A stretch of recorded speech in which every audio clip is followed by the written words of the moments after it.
So here's a simple rule. If it comes in a shiny wrapper and it doesn't rot within a week, it probably doesn't belong in your meal plan. In this video, I'm going to share 5 powerful and proven strategies to help you burn belly fat and improve your blood sugar, especially if you're a guy dealing with insulin resistance, low energy, or early type 2 diabetes. I'm Dr. Adam, a naturopathic doctor and a men's diabetes coach, and I help guys reverse insulin resistance, optimize testosterone, and finally get their energy, strength, and confidence back. When it comes to weight loss, my clients lose an average of 10 pounds of belly fat in just 3 months using the tools I'm talking about today. That's not a guess. We track body composition using waist to height ratio, DEXA scans, or even an in-body scan. Personally, I've lost about 5 pounds of visceral fat following this exact approach. But look, it's not just about looking leaner. It's about metabolic health and reclaiming control over your body. So let's jump in. The first tip is probably the most overlooked, but crazy effective, and that's meal timing. Most people graze from morning until night, starting with coffee and cream at 6 a.m. and ending with a snack, in front of the TV at 9 p.m. Well, that's a 15-hour eating window. And the problem is that every time you eat, especially carbs or processed foods, your pancreas releases insulin to manage the rise in blood sugar. And that's normal. But when you eat frequently or eat foods that spike glucose too often, insulin stays elevated. And here's the key. Chronically high insulin signals your body to store fat and prevent you from burning it. Because insulin's job isn't just to lower blood sugar, it also tells your fat cells to hold on to energy. It blocks fat breakdown and keeps you stuck in storage mode. So if insulin is always elevated, consider fat burning to be shut off. So here's the fix. Shrink your eating window to 8 hours or less. A great place to start is to eat from 10 a.m. to 6 p.m. Most guys I work with do well with that exact window. And the most common thing I hear is that sleep also improves, so that's a bonus. Next, avoid snacking between meals. So each snack equals another spike in insulin. And then stop eating 3 hours before bed to improve sleep and fat burning overnight. Again, think of it this way. If insulin is up, fat burning is off. That's referred to as hyperinsulinemia and equates to a fasting insulin level over 5, which is problematic. This simple shift helps regulate your circadian rhythm. It improves insulin sensitivity, and it gives your body the downtime it needs to actually burn fat, burn that stored energy. Tip number 2 is to build muscle, especially the large muscle groups in your body, because muscle is your best friend when it comes to blood sugar and belly fat. And that's because muscle is a glucose sponge. So it pulls sugar out of your bloodstream and stores it where it belongs, or it burns it, helps you burn it. If you've got stubborn belly fat, then you don't need more cardio. You need more resistance training. You don't need to lose weight. You need to lose fat. So here's where to start.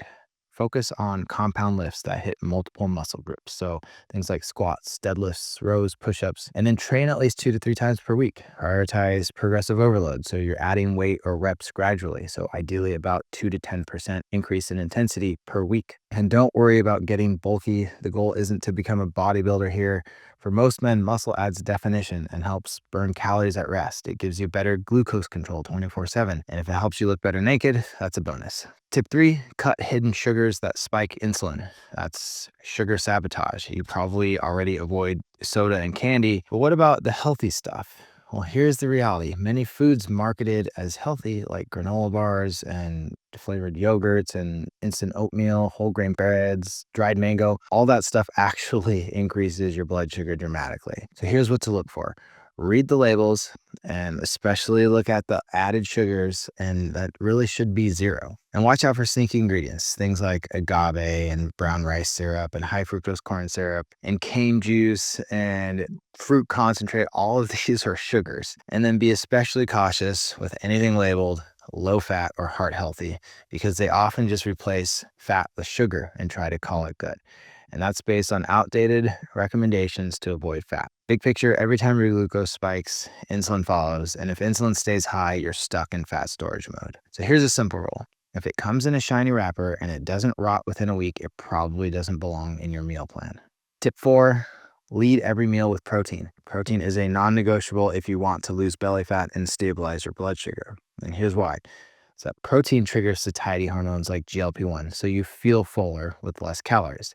It slows the absorption of carbs, blunting blood sugar spikes. It helps preserve lean muscle while you're also burning fat. And what I've noticed is that most guys are under eating protein and it's killing their progress. And that used to be me too. I was always hungry despite eating every couple hours, and my energy was all over the place. And all that changed when I started to prioritize protein over everything else. So a good guide is to aim for, about 30 to 50 grams of protein per meal. Yes, I know that's a lot, but it is possible. So focus on whole foods first. Things like eggs, grass-fed beef, wild salmon, skinless chicken breasts, bison, elk, venison. And then if needed at that point, you can start supplementing with a clean, a sugar-free protein shake. But that's really supposed to be secondary to the meals. And here's a bonus. Higher protein intake has also been shown to naturally support testosterone production, especially when paired with strength training. And I think it's twofold. It's helping you build muscle, which increases T, and it's making sure that you have the building blocks to actually make testosterone, because both are important. Now, tip 5 is to activate brown fat with cold exposure. And this one might sound a little out there, a little extreme, but it's backed by research. Cold exposure activates brown fat, which also boosts metabolism, and it improves blood sugar regulation. And here's how that works. Your body contains a type of fat called brown adipose tissue, and this fat is unique because it burns calories to generate heat. Unlike regular white fat, brown fat is metabolically active, so even at rest, and that can help reduce blood sugar and insulin resistance. So here are a few ways to tap into that. The first one is obviously cold exposure, cold showers. So you could end a warm shower with 30 seconds of cold and then build up from that over time. You can take an ice bath or do a cold plunge a few times a week. Around here in Montana, you could just go jump in the river, which is snow melt and probably 50 degrees. Or you could go outside shirtless for 5 to 10 minutes in cold weather. Last thing, you could also try sleeping in a cooler room, so around 65 degrees or lower. Cold is a mild form of a metabolic stressor, and it works synergistically with fasting and exercise to improve insulin function and fat burning. It's uncomfortable, but it works well. So to recap, here are the 5 powerful tips to lose belly fat. Number 1, shrink your eating window to control insulin. Number 2, train your muscles to soak up excess glucose. Number 3, cut hidden sugars that sabotage your progress. Number 4, prioritize protein to control hunger and preserve muscles. And then number 5, use cold exposure strategically. It activates brown fat and boosts metabolism. These are all simple, but not easy. So start with just 1 or 2 this week and then layer in the others as you build momentum. All right, thanks for watching. If you found this helpful, subscribe for weekly breakthroughs in metabolic men's health, including tips to reverse diabetes, optimize testosterone, and master your diet and lifestyle.